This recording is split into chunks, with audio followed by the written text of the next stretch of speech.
Hi, this is Elizabeth at craftsbyhappystamper.com. Thanks for joining me today. This is my first card as a member of the Can You Case It design team. I'm really excited to be with them, and I'm honored that they invited me to be on their design team.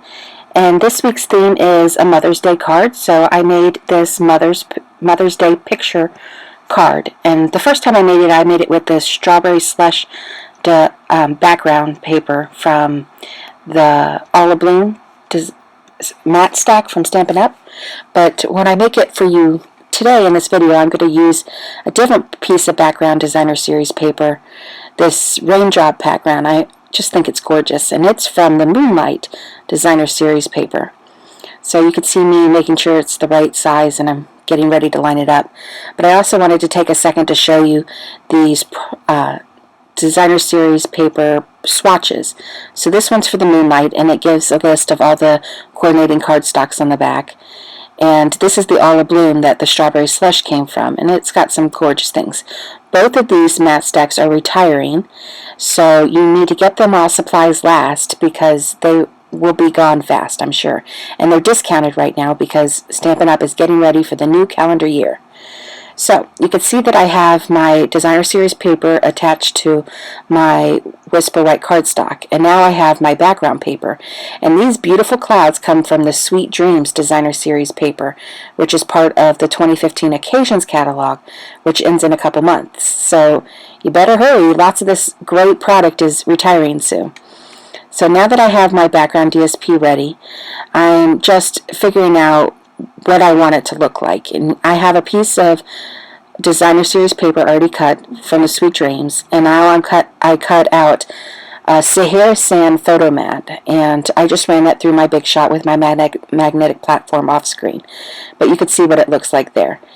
And then the clouds will show through the picture window. The picture window part needs to be 3 3/8 inch by 3.5 inches in order to be hidden and not peek through on the edges there. Now I'm going to start creating the inside of my card. I used the butterfly from this Bugs and Kisses Lawn Fawn stamp set, and I used the bird and the sunflower or daisy or flower image, whatever, from the Gleeful Garden stamp set, which is relatively new. And I stamped all the images out using Memento ink because I'm going to use my Copic markers to color them in. And I already know that I want 5 flowers because I've already made this card once, which you can see in the upper left-hand corner. So I'm stamping 5 flowers, 1 bird, and 1 ladybug. And now it's time for me to color it in. And I've sped this up so you don't have to watch me do everything. But I started with the lightest color that I want to use for my daisy, which is Y02. And then I used a little bit of Y15 and then Y38, which is a little bit more orange-like for the center. And I just did a very little bit at the bottom. And it's hard to tell in the video, but I didn't color in the top part. I left it white at the very beginning because I wanted it to be pretty bright, and I didn't want to cover it up with a lot of ink. I didn't want to saturate that area. So I don't actually color that area into the very end, which I just did there when I wanted to blend all my 3 colors together. Now I'm doing the stems of the daisy, which I did in YG61 and YG63.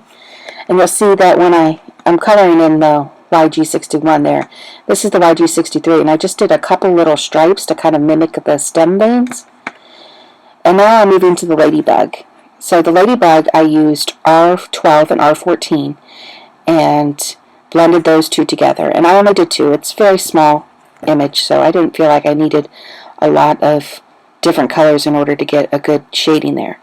And for the black part of the ladybug, I used an N5 and an N2. I like the neutral grays for the animals. I know a lot of people like to use the warm grays, but they're kind of brownish. So with the bird, I used 4 different colors: BG000, BG01, BG02, and BG05. And I always start with the lightest color and work my way up to the darker colors and then blend them back in, moving back down.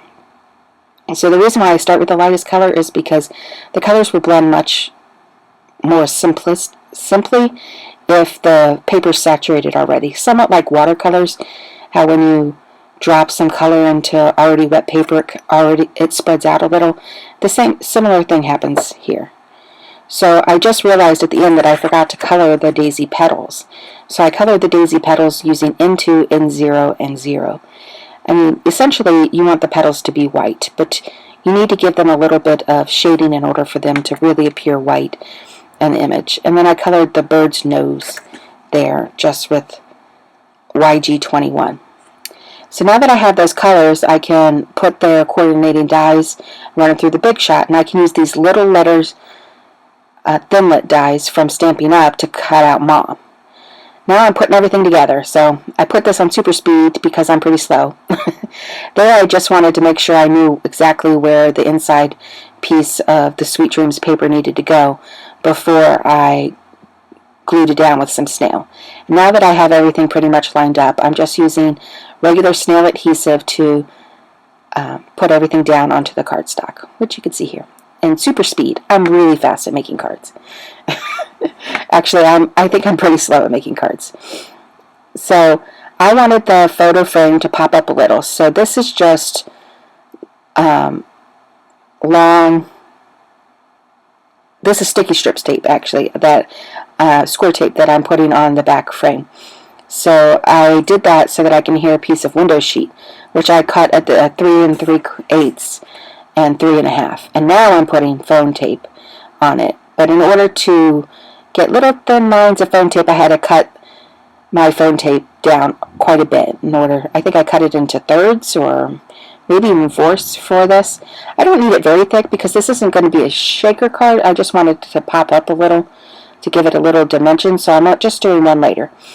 But you can see I'm cutting the phone tape here, and I wanted the bottom to be sturdy, so I covered the complete bottom with it. Now that I have the phone tape on the back, I can just remove that and line up where I want my photo frame to be. And I like that little bit of glossy look it gives to the picture, like it's an actual real-life photo frame. Now I have Mom that I cut out previously with the little letters Thinlits using Wild Wasabi cardstock. And I'm just using my tweezers to help me place them down. I did the M's first so I could try to make it so that Mom was centered in the card. And that's it. I'm just using my bone folder to make it fold more easily. So you can see, here's an up-close view of the actual coloring that I did. I hope you enjoyed this card. If you want a list of the supplies, all the links are on my blog at craftsbyhappystamper.com. And please check out the CanYouCaseIt.com website so you can enter this Mother's Day challenge. I would love to see your cards too. Thank you.